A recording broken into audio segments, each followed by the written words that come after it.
Hello, welcome to the next episode of the BSB Show, and it's no great surprise, we've got a special guest here as well, Mr. McGuinness, MBE.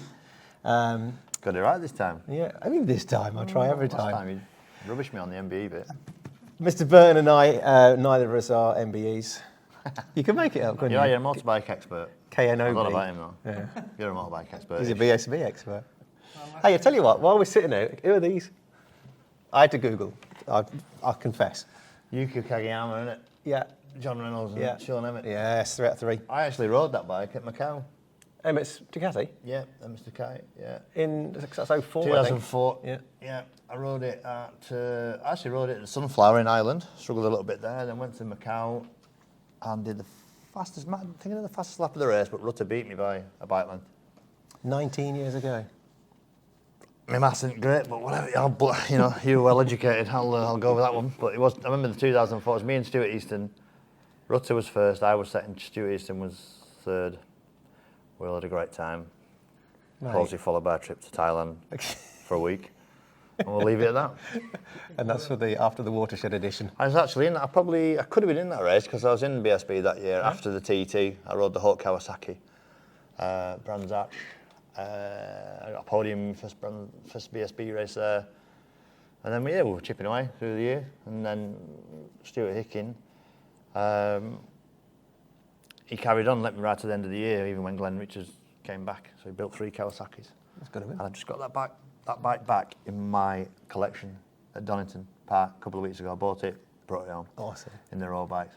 Oh, mate. Probably got nothing to do with me all. No, I'm rambling too. But it's fabulously interesting nonetheless. So what we're going to do in this episode, as normal, we're going to review what happened in the last round, which was here at Snetterton. We're here on a Bennetts track day, a few days after the BSB race at the last weekend. We're going to talk about Brands Hatch, which is coming up next. We're also going to have a little bit of a half-term report, so don't go anywhere.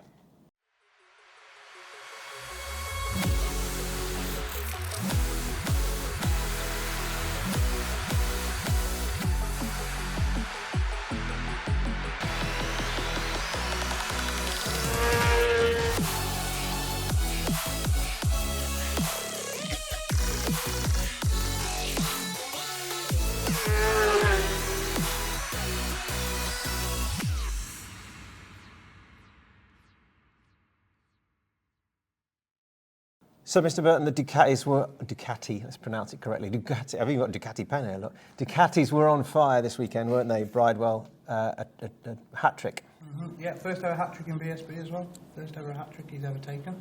It was a good weekend of racing, really. It was really, really close. Yeah. I was a bit surprised that how strong Brooksy was, to be fair. That first race, I was really surprised. Because he was miles back. I think he was about 6th or 7th after the first lap, but then pulled his way through. But he always goes well around here. Saw him coming, didn't you? Lap after lap. I was watching at Agostini's, and every single lap he was overtaking someone else. He's got that BMW tight, hasn't he? He's obviously with you at the TT, wasn't he? He's got the bit between his teeth, I think, hasn't he? I think they've probably been written off a little bit last year. Job went a little bit stale last year. New lease of life, new brand, new team. Got Brains in his corner as well. I worked with Brains in 1997, a long time ago, a very experienced man. And there was obviously, it's gelled, it's clicked, and he's strong. He's been strong week in, week out. I was interested at the start of the week with the start of the first 3 practice, they were nowhere. Brooks and that was nowhere, then just kept chipping. But he's an experienced guy, he knows what he's doing. And yeah. Never write him off, can he? He can't. I was really upset, gutted about them breaking down in the last race. And I'm sure he wasn't. There was a slight bit of emotion as well when he was like trying to start it. Then I saw him. What he said on the helmet would have been, But it's a shame. But strong. It's good to see. And he was leading too, wasn't he? I don't want to mix it in with them Ducatis, don't they? Doesn't want to be Ducati domination all the time, and them two clearing off. So for another brand to get in between them, and be a red rag to a bull, wasn't it? It's his whole team. He just want to get him to split them up and ruffle them up a bit. Especially with what happened last year too. Well. Yeah. So 2 seconds, and he was leading, and of course at DNF, didn't he, with that fault in the 3rd race. But Bridewell hat-trick, Irwin was strong, and Haslam as well. Yeah, he's having a good season. Yeah, I was actually really surprised with Leon, because he was nowhere all weekend. He was nowhere from Friday, and really, I can't remember where he qualified, but it wasn't very good by Leon standards anyway. And then especially in the second race on Sunday, he came from nowhere, really. I was really surprised. Was it not a red flag, and then he was struggling a bit before the red flag? And the red flag ended had another bite of the cherry, didn't he? And made it count. Got a podium. Yeah, so it was... Can't write off Leon. He's been around a long time. Do you know what's unbelievable? He's 40 years old. And he was always a young fella. And like he's 40, it's like, wow. So he just roll his sleeves up when he gets stuck in. He's not scared of a scrap. Well, Superbike wildcard as well. They don't just hand those out. Yeah. Well, he's been there, done. He knows the tracks. He's unbelievable experience, and doing worldly good to some feedback on there, and see where he goes. Tito Rabat was going well as well. I don't know if shocked me. Was he P5? I think in FP1, and he'd never been here before. And wasn't he second in the first race? Wasn't he? He was pushing Halloran at the start. Yeah. He was loose. He was all over the place. But I mean, to qualify in the front row, fair play. I think good though to be loose. Yeah, well, yeah. I'll get amongst it a little bit because everybody wrote him off a little bit, and when they do come, some of these riders, he came last year, didn't he, to Truxton? Yeah, Taz. And then Cadwell, that was the end of it for Cadwell. Cadwell finished him off, I think. Tag. Yeah, with Tag, and then. But to come here, it's a difficult track. It's a flat sort of place, quite hard to get right, and fair play to him. Maybe. Spanish, maybe. Yeah. A bit of a Spanish track. Yeah. But it must be hard to come and rustle them boys up, and he did, and fair play. Who else had a good weekend, in your eyes? In my eyes, Danny Kent had a good weekend. He was strong, consistently strong. Lee Jackson again, consistent, as you mentioned earlier off camera, in the points in every single race. He's the only rider who scored points in every race. I mean, the likes of, I think Irwin, Bridewell have just missed one each. Yeah. Irwin's missed two, Brooks and Haslam are the other ones. But yeah, Jackson scores in every one. Yeah, so that's fairly impressive. I think we said before, we just need to see Lee just make a bit more of a step now.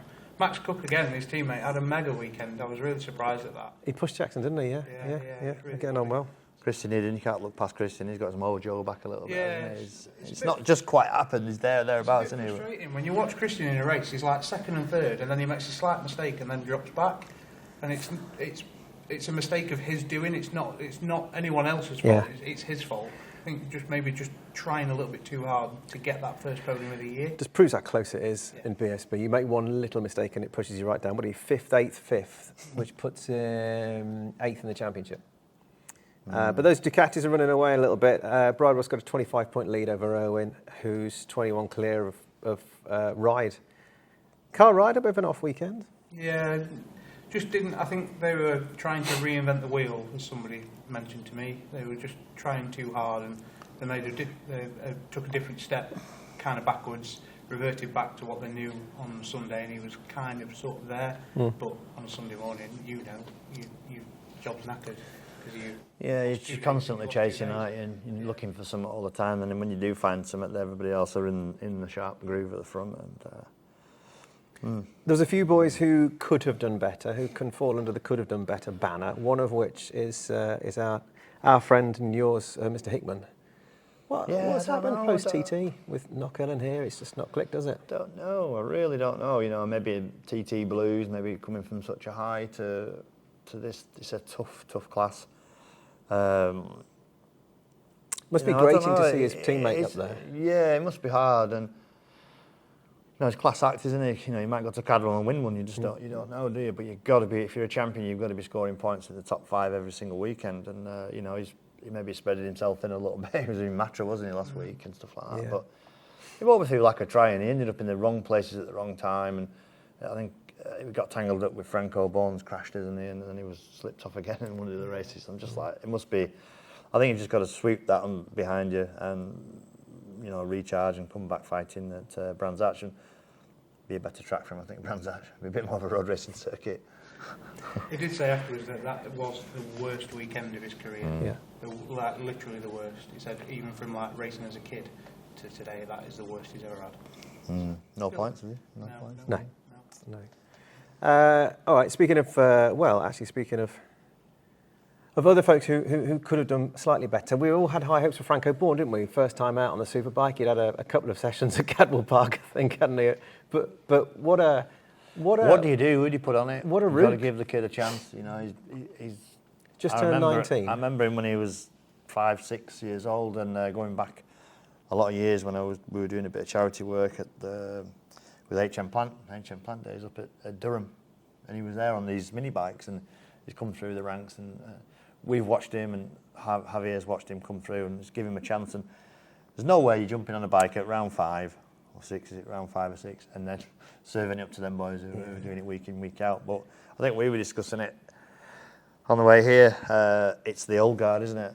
Your Bridewells, your Glenrich, it's the same people all the time, the O'Hallorans, the Aslams. It's still the same guys at the top, and the rookies aren't just quite taking it to him. And, it just shows probably how good Rory Skinner was as a rookie and a couple of others. But, I don't want to speak bad of him. They're all doing a good job. I was testing on yesterday or Tuesday at Cadwell on Franco's Bikey Road, and, I was miles away from where Tom Neave was, and Tom's struggling as well. So, people, we can sit here and talk about it for hours, but it's so hard and so tough. And, he's not just going to jump on that thing and run it at the front.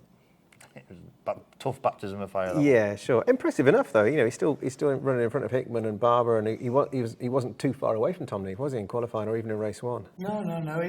He did. It was a solid weekend for him. You can't expect it. You can ride great and look bad. Yeah. You could be 18th in the race and you've had a great ride. We just look at it on paper and it's like, it just looks shocking. But you've got to take all the positives out of it all. He's learning. He's learning his craft. He had to take the ride. It's a great opportunity, so he had to take it. But, he's licking his wounds now, having to think about it and going back for brand stronger. Let's take a break there. We'll dive into the highlights from Snetterton. So here they are. Jason O'Halloran was on pole position for the first British Superbike race of the weekend at Snetterton and got off well when the lights went out into turn 1 in P1 ahead of Glenn Irwin and his new teammate for the weekend, Tito Rabat. It was wide into turn 1 for Leon Haslam, who was punted back a couple of places. In the background there, Bradley Peary, unfortunately, going down at turn 1 on the first lap. Bit of action further back because Josh Owens there made contact with Hector Barbara. Tito Rabat had gone up into second place, but the Australian soon managed to wrestle back P2. Danny Kent was in the top 5 at this stage, and then a lovely move around Coram Curve, hugging the inside line from Jason O'Halloran. He went on to lead. In the background, Tommy Bridewell was back in 8th or 9th at this stage, but one by one was picking off the pack. Glenn Irwin then used the power of his Ducati to go by Jason O'Halloran into turn 1, and then there was big drama here. Contact between Bridewell and Rabat, both very, very lucky to stay on board. Danny Kent then went through on Tommy Bridewell, but Bridewell then soon made his move, and there was further drama down at Murray's as Tito Rabat was trying to stay in the top 10. Almost contact again here for Rabat down into Agostini's, and just in the background there, Danny Buchan falling whilst inside the top 10. It was all drama at Snetterton. Glenn Irwin was leading, but then Bridewell came through past Jason O'Halloran to make it a Beer Monster Ducati 1-2, and Josh Brooks was starting to close in on the pack, likewise Christian Idden. Bridewell made his move on his teammate. Brooks then made this deep dunk on Christian Idden to get up into the top 4 and reeled in the guys out front. But as the checkered flag was made ready, Tommy Bridewell was home and dry. A late move from Brooks to go through ahead of Glenn Irwin to take second, and then O'Halloran as well on the start-finish straight going through to take third. But the prize of the day went to Tommy Bridewell, victorious here at Snetterton. Tommy Bridewell was on pole position for Bennett's British Superbike Race 2 at Snetterton as the lights went out. There was a bit of drama for Luke Mossey as he went straight on at Wilson, with Glenn Irwin taking the lead up ahead of Josh Brooks, and Brooks then getting back on the cutback. There was a bit of contact between Christian Idden and Tommy Bridewell. Christian Idden immediately apologising for that. Ryan Vickers also then went straight on as well with some sort of technical problem. There was a nasty crash for Tom Neave as he exited the scene, and then a lovely move here from the McCann Yamaha rider of Jason O'Halloran, who went through to take the lead from Josh Brooks, with Glenn Irwin in third at this point and fourth place for Tommy Bridewell.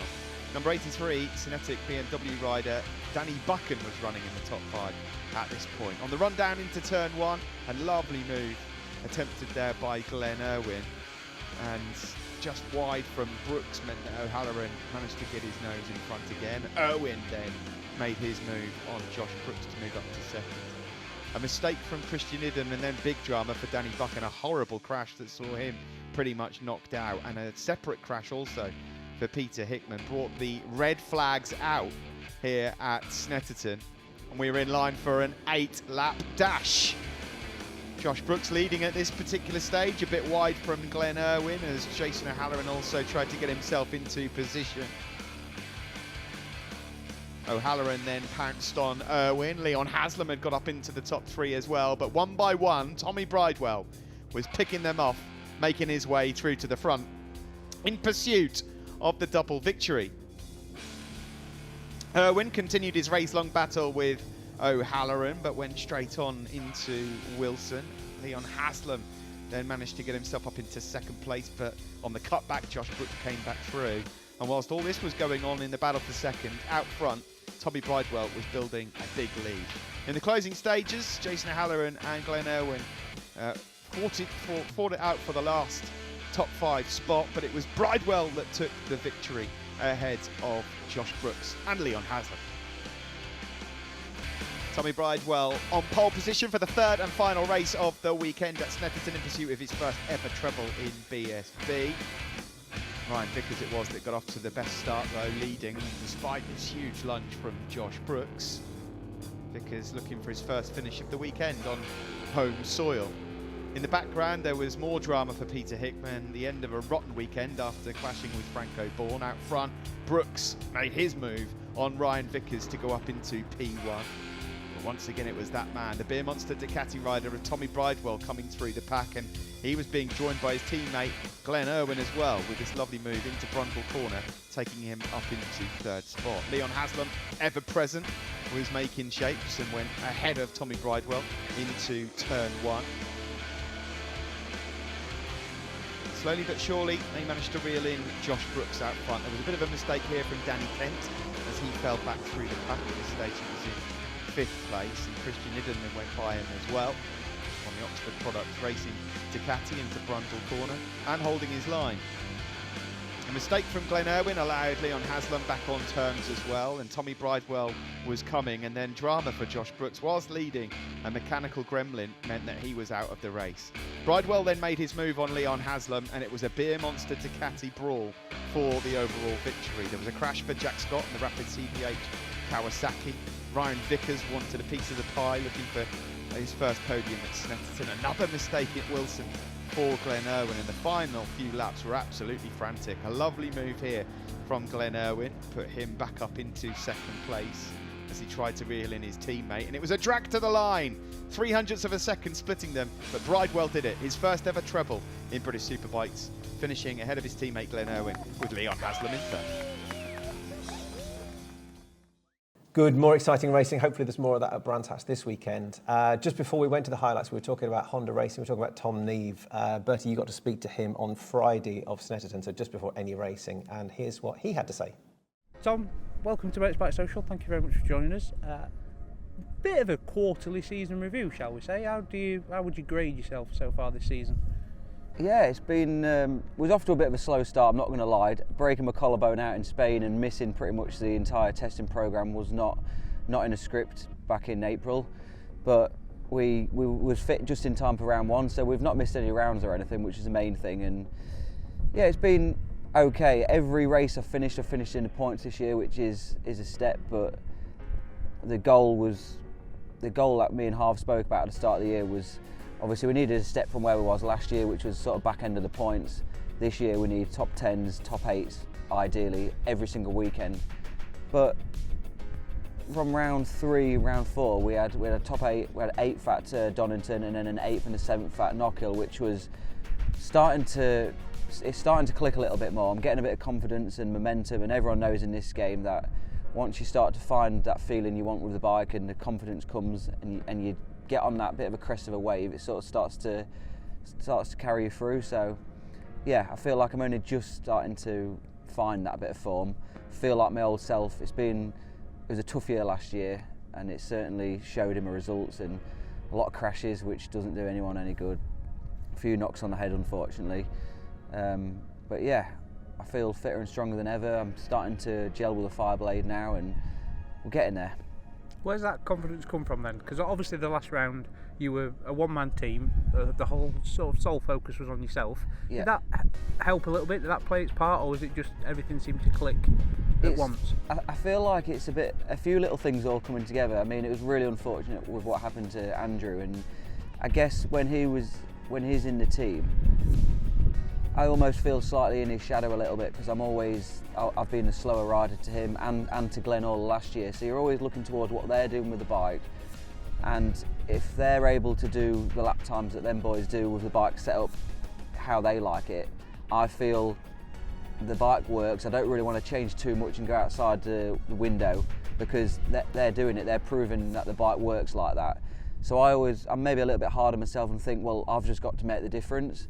But we all ride bikes in a different way, and I guess with him not being there, we weren't looking at what Andrew was doing, and I was just going more off my feel, and we tried something with a front end which we've never done before, and we didn't do it until morning warm-up, but it was a bit, I felt like we found something, a bit of confidence with the front, a lot more understanding with what the front end was doing. I felt I could brake properly, and again, I'm always measuring like my brake trace and style of braking against what Andrew and Glenn's would be on the data, and all of a sudden I've started to brake correctly, and I think, again, I'm in year 2 of the Superbike now, so at some point it's got to start to click, and experience is a huge part of this game, and you can't rush at it.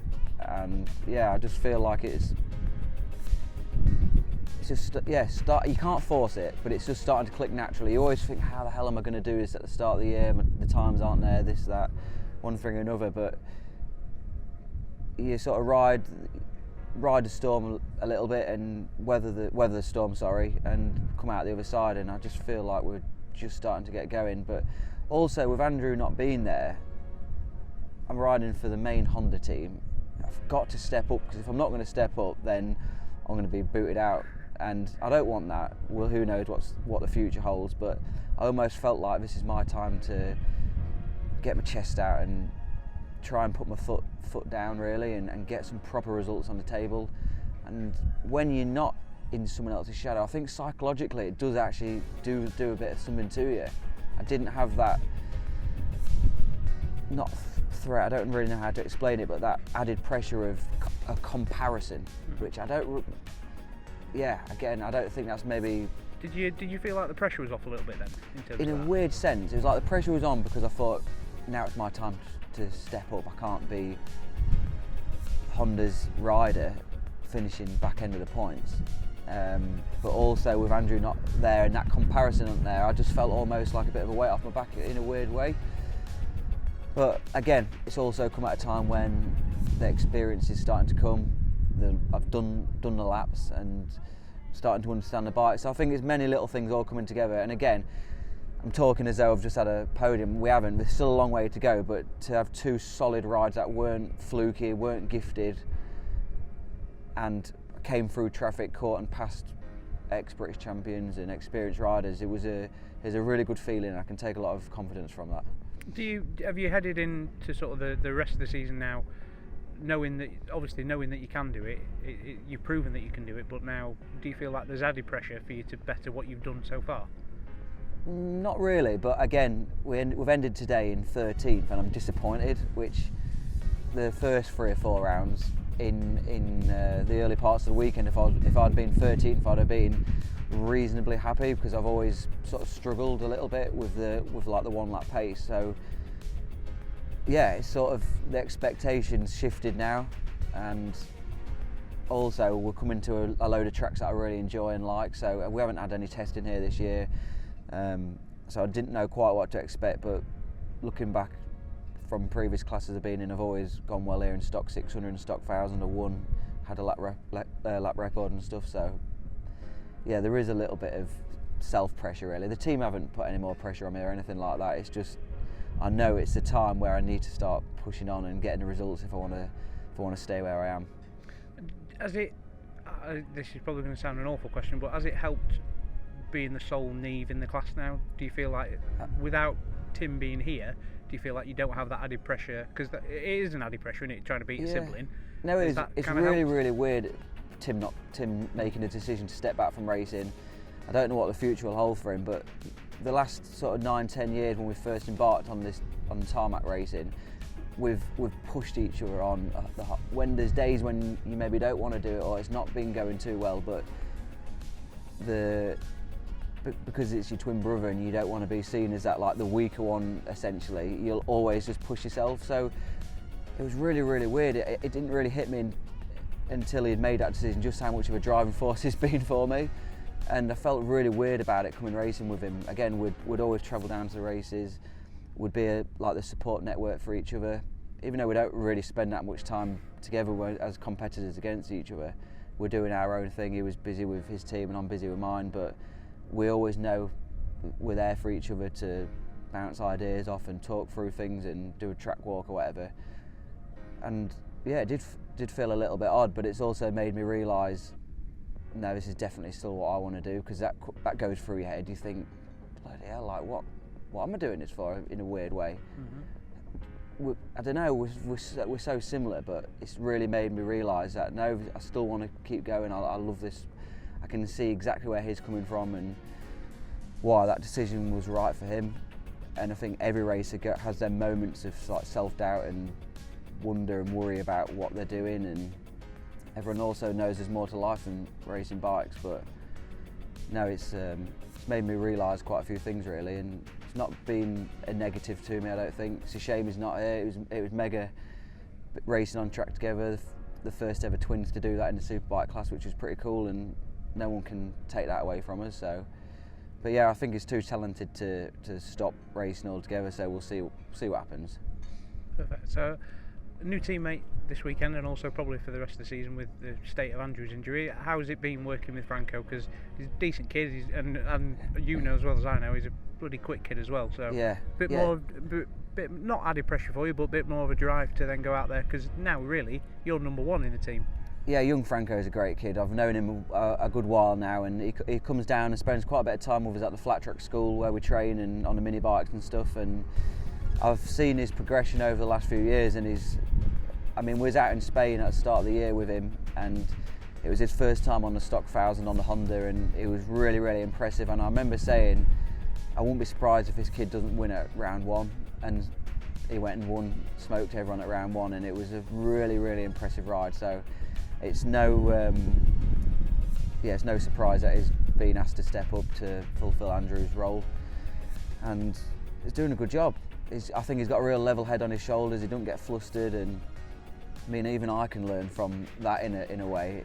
You don't want the highs to be too high and the lows to be too low, and I think he's just got a real level head on his shoulders, and it's cool to see how he's going. He's so mature for his age, but again, I know he's not finding the transition from a stocker to a superbike easy, and it just reinforces everything about this class and how difficult these bikes are to ride. And the stockers give you so much feedback and feel, and these bikes, yeah, they're faster and they've got better parts on them, but they are hard to understand. They work in such a fine window, and they are difficult, but I think he'll do a good job. And again, the roles have reversed a little bit. Again, I'd always be comparing myself against Andrew and Glenn, who was always that bit faster and ahead of me.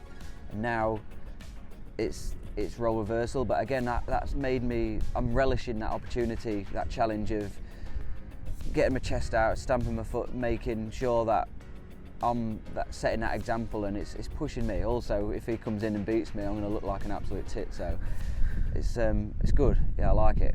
What are the goals then for the rest of the season? Because obviously top 8 at Knockhill, it would be nice to. You're obviously looking for top 5 and ultimately a podium. So yeah, 8th, 7th at Knockhill. So the next step obviously would be to look at top 7s, top 6, keep chipping away, baby steps. I don't want to.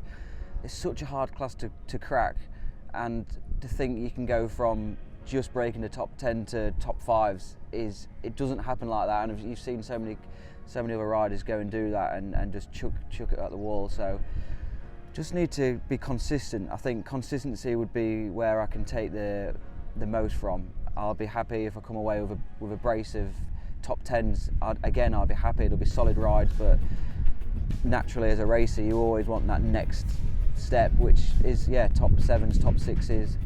Who knows what's going to happen? It's for me, I've always struggled since stepping onto a superbike with 1 lap pace, so if I can just iron that area out, qualify good, I always race better, and I always move forward in the races.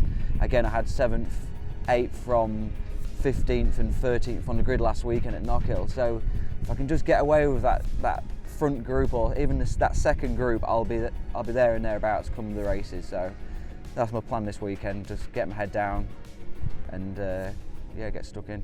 Spot on. Well, Tom, thanks very much for your time and good luck for the rest of the season. Thank you very much. So in previous episodes, we've spoken to riders in the support classes. We spoke to Dr. Stephen Smith, wasn't it? And even Franco Bourne as well. And well, look what happened to him. And this time we went to the Junior Supersport paddock and we spoke to Max Hardy and his dad. Look at this from Maximus Hardy on the inside, 3 places in the space of 1 corner. How on earth he was able to get that bike stopped, we've got absolutely no idea, but super impressive stuff from the number 71.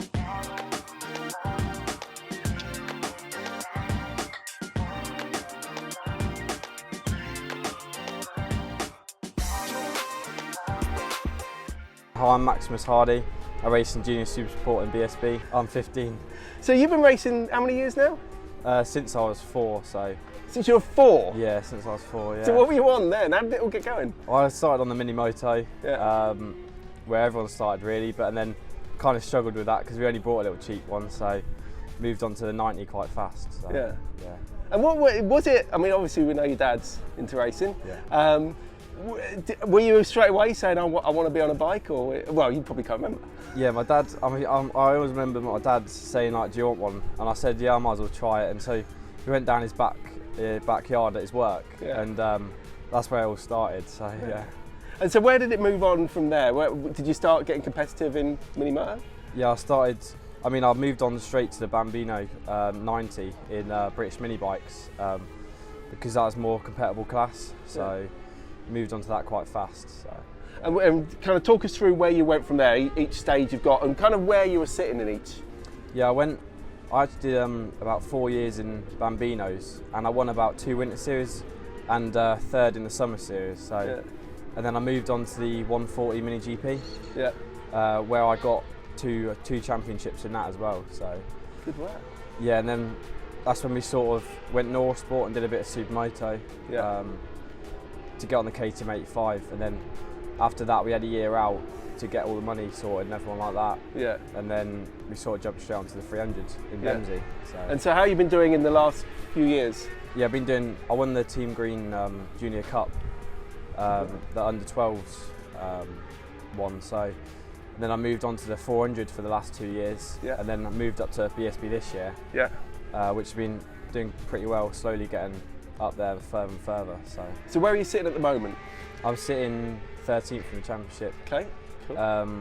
Only, I think, from 6th place to me is about 50 points, so it's definitely doable. Yeah. But yeah. So, I mean, obviously this has taken up a lot of your time. How do you fit it in around your schoolwork? Because you come up to GCSEs. Yeah, schoolwork, I mean, sort of don't really like school anyway, so just prioritise this mostly, but yeah. Obviously still have to go to school in a week and then gym after school, so it's definitely a busy week. So you're doing gym as well, trying to keep fit for this? Yeah, we do gym work every day after school, so yeah, and then football Wednesday nights, bit of cardio and stuff, so yeah. So it's a tight schedule. Yeah, and obviously it is, well, you're here this weekend with your mum and dad and your sister. It's you and your dad really, isn't it? Yeah, it is, yeah. Dad's doing the mechanicing. Yeah, it's definitely harder compared to the big teams that have mechanics for them and everyone like that, but Dad's quite a good mechanic, so he sort of does most of the mechanics himself, so yeah. And what's next after this?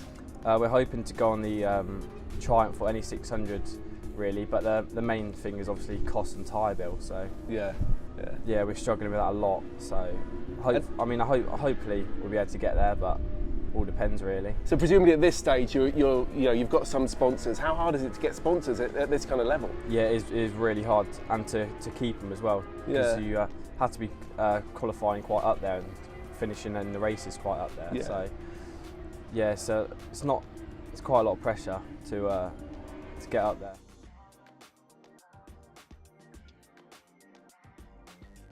Yeah, my name's Mark Hardy. Unfortunately, I started riding when I was younger. Max has obviously followed suit now. And so how old were you when you started riding? I was... You was 4? Well, riding bikes, I was probably 8 years old. Really? We used to go down the clay pits in the back of I. Yeah. Used to have a little C90, Yeah. then moved on to a DAX Honda. And then my mates used to have motocross bikes. My dad never bought me bikes when I was younger, so I used to borrow theirs off him. And then it evolved really when I started work.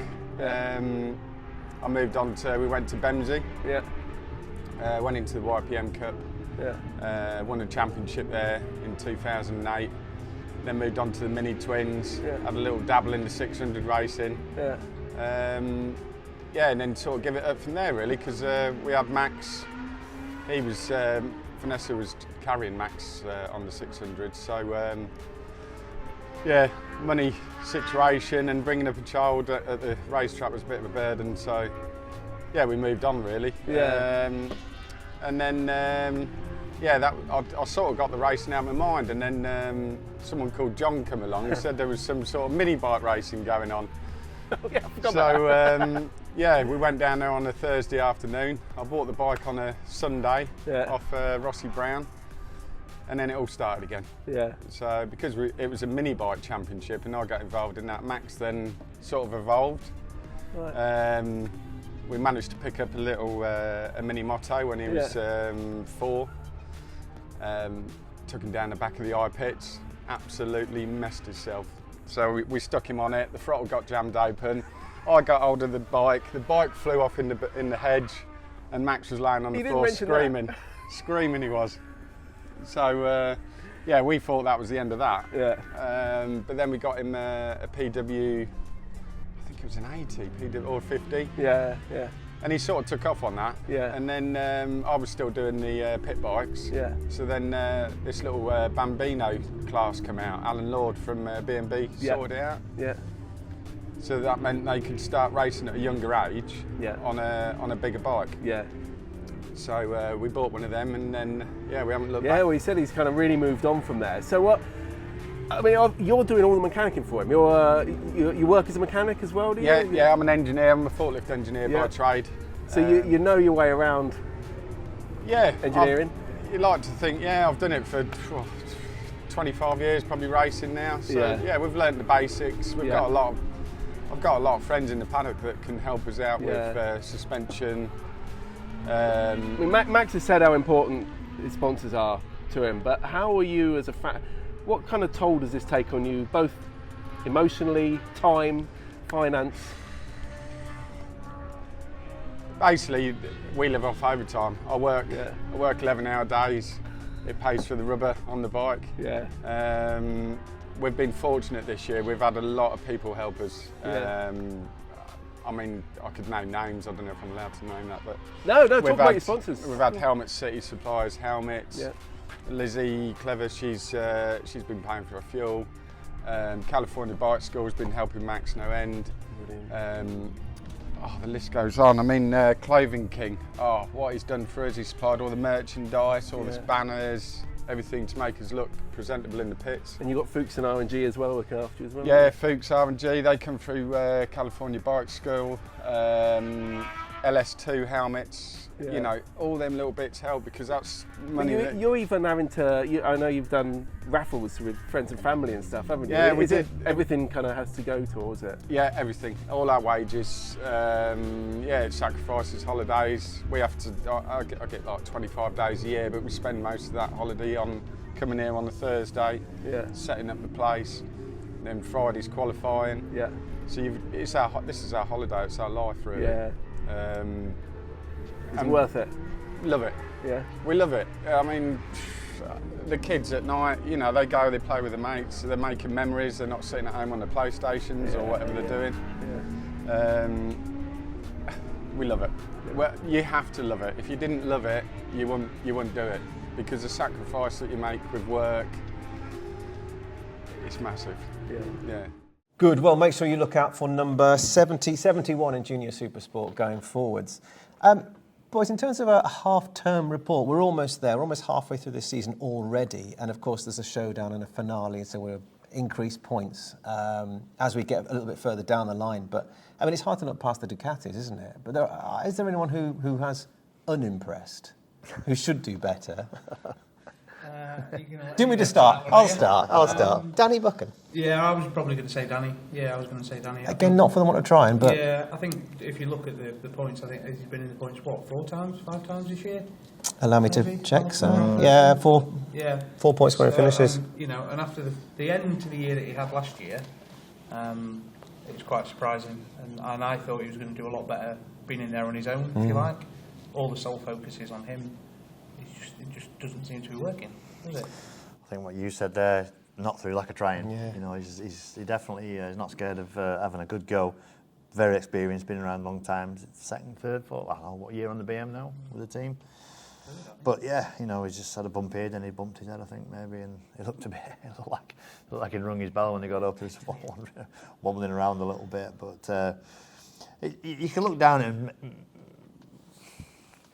It's not underperforming. It's just everybody else is so good. It's just not happening. Like, my teammate Tom, I love him to bits. I got so much time for him. I don't know. I'm desperate for the kid just to go that one, just to bridge that gap into that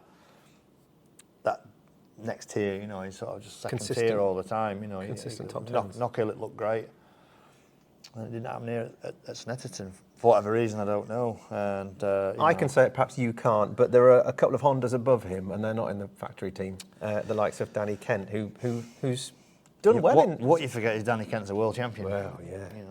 He's class act. And we was testing with him in Spain. He was on the test that we were all on, to be fair, and he was fast. And he picked it up straight away, and he was good on the Suzuki last year, wasn't he? And,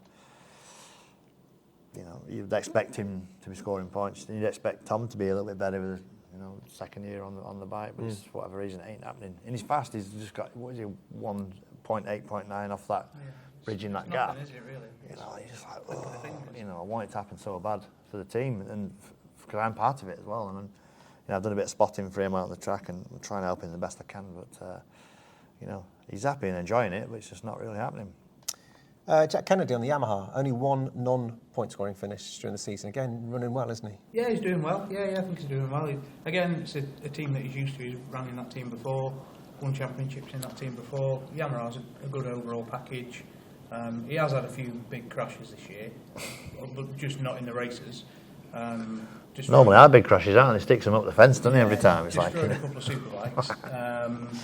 But he is having a good season, better than what I thought he was going to do. To be fair, he deserves it though. He's worked hard on it. He's won them, dominated them 600 championships. Dropped out of it, had a go on the Superbikes. Hasn't really worked out for whatever reason. But now I think, that consistency of the team, like you said, working with the same guys, working with the same staff, and they've had the faith in him, which is good on him. They put him a real good Yamaha package under him, and he's delivering. He's top 10 in the championships. What do you say, John? To this, are the Ducatis going to continue their dominance? It's hard to look back, and Birdie has a good team. Paul Bird puts his money where his mouth is. Them bikes are awesome, and they've gelled, haven't they? They've clicked, and at the minute, they can't do anything wrong. 8 wins out of 15 races. Well, it speaks for itself, doesn't it? And sometimes the change is as good as the rest, or whatever. Sometimes, the Sammy Bradwell, Oxford Products thing's probably gone a little bit stale, if you like. It's not so close. Jumped in this team. Look at Birdie in the past, what he's done. And he makes decisions that you scratch your head with and think, why has he done that? But for some reason he's right. When he let Steve Hislop go a lot of years ago and chuck Shaky Byrne in there, everybody wanted to assassinate him. And Shaky dominated the championship. So it's a great team. They're behind the scenes as well. They've been there a long, long time. Phil Bowley on the spanners and the mechanics and Johnny Mower and that. They've been around the game and they have fun. They have fun as a team. Even all the troops around them in the hospitality. They'll have a bevy and it's at the minute that is working. It's a strong package and two different people. You got Tommy who's like an old farm from the West Country and he's driving around in tractors and Glenn's he's meditating and doing other things. I think there's a bit of needle in that garage now as well, which could be. Which is pushing both of them on, I think, and that's helping. I think the respect's been there though. They've been close to each other on track, but there's not been any contact yet. And once the contact starts, then it might change the job a little bit. And Birdie will be in there throwing a few fingers around, and hopefully they'll listen to him and keep it clean, and the racing will be good. And all we want is the other guys to get involved. Kyle Ryder to get involved, Brooks, and just start, ruffle him up a little bit. I just want good racing, me. Yeah. Whoever wins is going to be the champion, and it's going to be great. But you just want to see some good, close, permanently entertaining this championship, and that's what we love about it. The one team we haven't really mentioned so far is the championship winning team, the current champions, the Lamy OMG Yamahas of Ryden Vickers, 3rd and 9th in the championship at the moment. Vickers is coming on after his early season injury. He's getting there, isn't he? And Kyle's kind of, well, is it fair to say he blows hot and cold? He either wins them all or doesn't. It's a bit like that last year, wasn't it? A little bit hot and cold last year, but he's not. He's not sticking it in the fence. If he's, like I say, he's only had one DNF on there. So, I mean, the points weren't huge at Snetterton, but it's a points haul. So, champions don't crash; they score points, and he's solid. He's P3 in the championship and well in touch. So, I'm moving to a circuit next, which proper suits the Yamaha. Yeah, and you told me earlier on that who owns the. Still holds the lap record from 2017 there on the Tiger Yamaha. Wow. Here we are, 6 years on. 2017. Still holds the lap record there. So that's perfect. We'll move on to Brands Hatch then, shall we? So it's the next round of the championship. It's this weekend coming, and Brooks is your man, isn't he? He's 100% round there. 100%. Gotta be. He absolutely loves the place. I've never known a rider, other than Shaky Burn, impressed so much around that circuit. Bertie said at the beginning of the season it's Brooks' title, even before they turned a wheel. Did you? Yeah, I think. Did you have a little envelope and write all the results and seal it? I've got it on camera. Okay. People will be that's me. berating me at the end of the year, but do you have a wager on it? I can do if you want. I don't mind. I won't bet against you. I had Jason O'Halloran. I think from here you're now coming into Brooks' territory in terms of circuits. Brands and Thruxton, yeah. Brands, Thruxton, does well at Cadwell as well. Goes back to then Alton Park. All circuits that Brooksy likes. This is the turning point of Brooks' season. Once he gets Knockhill out of the way, that's it. He's away. He's away, and I can't think of. I think it's a great track. As far regarding who's riding who's what results, the track is one of the best in the world. It's so old school, so naturally flowing. If you had a clean sheet of paper now and said, draw me a track, you couldn't not draw anything any better than that, if you like, So undulations up and down the blind crest, Paddock Hill's unique, so always a great feeling as a rider when you go down start finish, like an amphitheatre and that. So all the riders love it. I'm sure all the riders. Somebody might tell me in there they don't like it, but I've never known anybody not like Brands Hatch. I know it's a bit sketchy, but one of the best tracks in the world. I'm really looking forward to it. And crowd pleaser, isn't it? Because you've got, like you said, it's a natural amphitheatre. You've got that banking. Yeah, you can see, up into Druids, around Graham Hill and round. You can see him coming to sight from Clearways. He stood on that hill, and it's one of the only tracks you see. Like in the morning, they'll be there with a deck chair, and they've got the place at Paddock Hill, a little wind thing, round them, and the flask and the butties and stuff. Bit old school, but perfect. But I know, like I say, it's difficult to look past Josh on this one, but let's hope he doesn't have this bike fail. It's unusual, isn't it, to see him stopping, and that could be at the end of the year that could be costly. So we'll see. Isn't it the same issue that he had at the TT because he stopped about 200 yards after the start line, didn't he? Well, that was straight off the start line, wasn't it? I don't know what happened there. He only went 100 yards, but he was well into the race there, wasn't it, when he stopped? I think it was a sensor. I think a sensor had come loose. I think. Right. He said afterwards. Oh. So just a little small component. So. Who else then? Is it about time Jason O'Halloran kicked on? Yeah, Jason had a fairly decent weekend here. It's just, unfortunately, down the start-finish straight, he gets eaten up because of the power of the Ducatis and the BMWs. But it's not a slow bike. No. But like you said, it's all fast and flowing. Well, it has its moments, doesn't it? Like Coram Curve, he passed Glenn, I think, up the inside, passed a lot of riders on the long radius corners the way it holds its line, and then it just gets blasted up straight. Very frustrating at times. Maybe, I don't know, have a look at the rules, try and bring it in a little bit more, maybe give it a bit more RPM or something, I don't know, maybe just try and level it up a little bit, but I don't know, with Jason, it's just for whatever reason, just gets one in the shins, doesn't it? It comes along somewhere and you're like, why? What's happened this time? He's due a bit of luck really, I suppose, and all the experience he's got, he should be really mixing it at the top. He's way behind, isn't he? 7th, 84.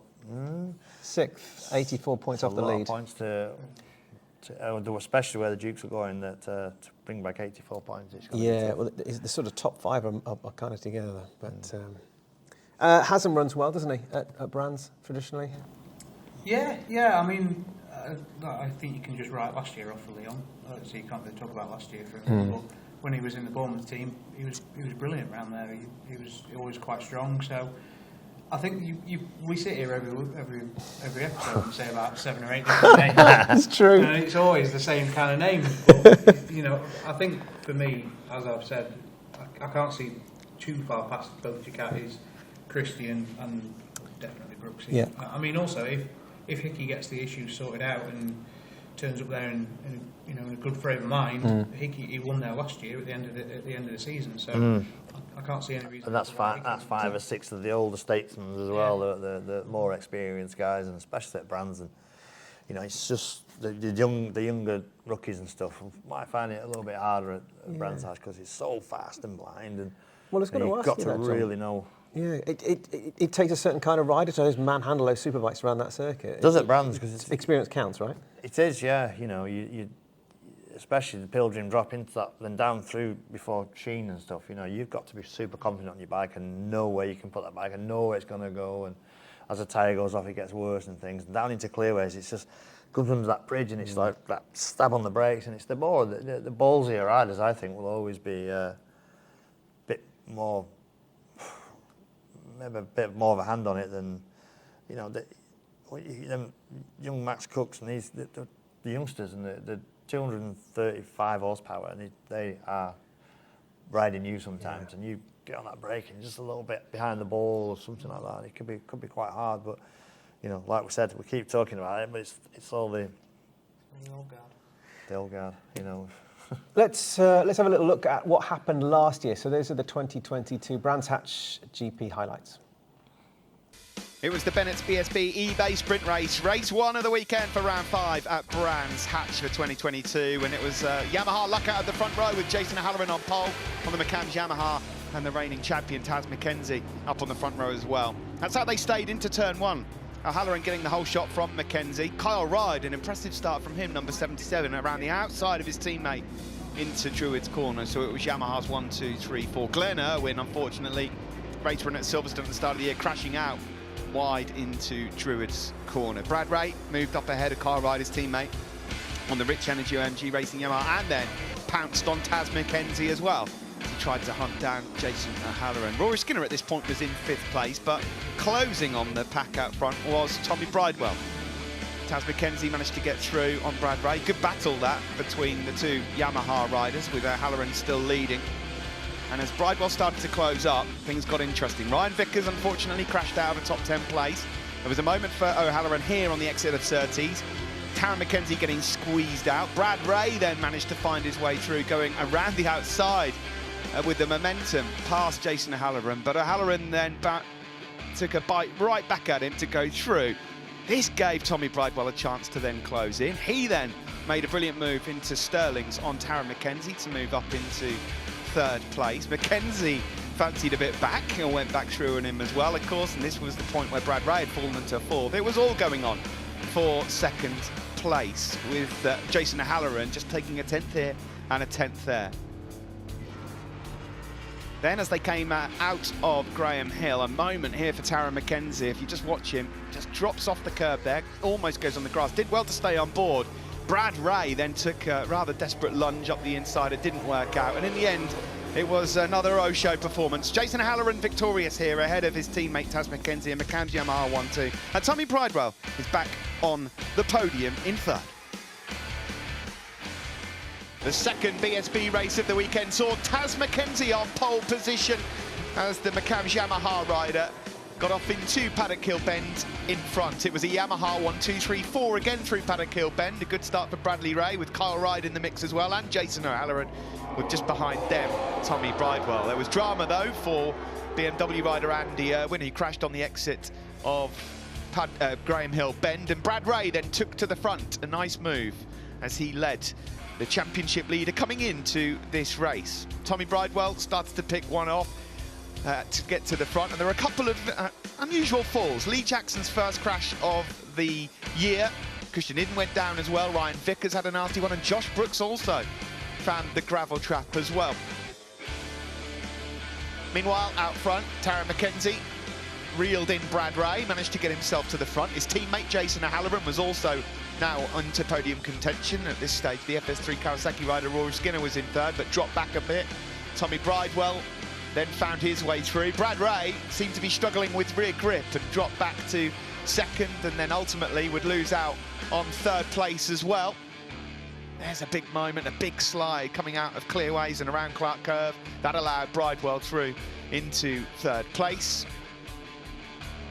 Leon Haslam was fighting through the pack. Chrissy Rouse from 30th on the grid was fighting with Peter Hickman and Danny Buchan and Josh Owens, trying to pick up a point, but in the end there was no one stopping Taz McKenzie, the reigning champion, on his return to Brands Hatch, where he won the championship here at the end of last year, winning the race from his teammate Jason O'Halloran, and Bridewell in third.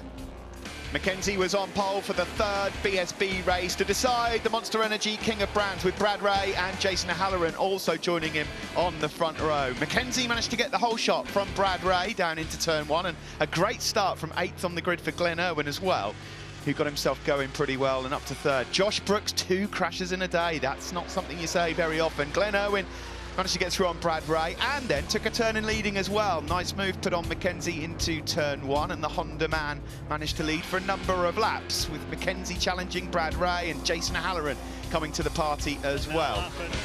Just behind them was Tommy Bridewell and Leon Haslam. Brad Ray, nice move on Tara McKenzie, but he just runs slightly wide on the exit. McKenzie then and O'Halloran began what would be a race-long battle at this particular point, just for second spot, because Glenn Irwin was still leading. This move from O'Halloran down into Graham Hill Bend was tidy, and then O'Halloran finally made his move on Glenn Irwin into Surtees. Excellently done, with precision as well. Tara McKenzie wasted no time. Seeing his teammate go through, he then pounced and went through on Glenn Irwin as well, who would go through to hold on to an excellent third place. Brad Ray tried to fight his way back through, but every move he made, it just wasn't going his way. Bridewell managed to get him back on the cut back, and as we got to the closing stages, things really started spicing up. McKenzie went through at Hawthorns on Jason O'Halloran. We wondered whether O'Halloran had anything left in the tank, and he had a go. He tried to Taz-Mac into the last corner, but just didn't quite work out. Fantastic race, won by Tara McKenzie here. 3 1-2s for the McCams Yamaha team this weekend, and McKenzie is in the showdown places. He's got podium points. It's the return of the Mac. Good, more of the same this weekend, please. Good. All right, Bertie, what's happening this weekend for our customers? There's something special Friday evening, isn't there? Yes, so Friday evening there's a ride around, so I think you get to do probably about 2 laps, 3 laps, something like that, out lap, 1 lap and then an in lap. Something like that. Which is fairly cool. Not many people get to ride the Grand Prix circuit at Brands Hatch. Brilliant. Yeah, like you said, it's Brilliant. Can I do it?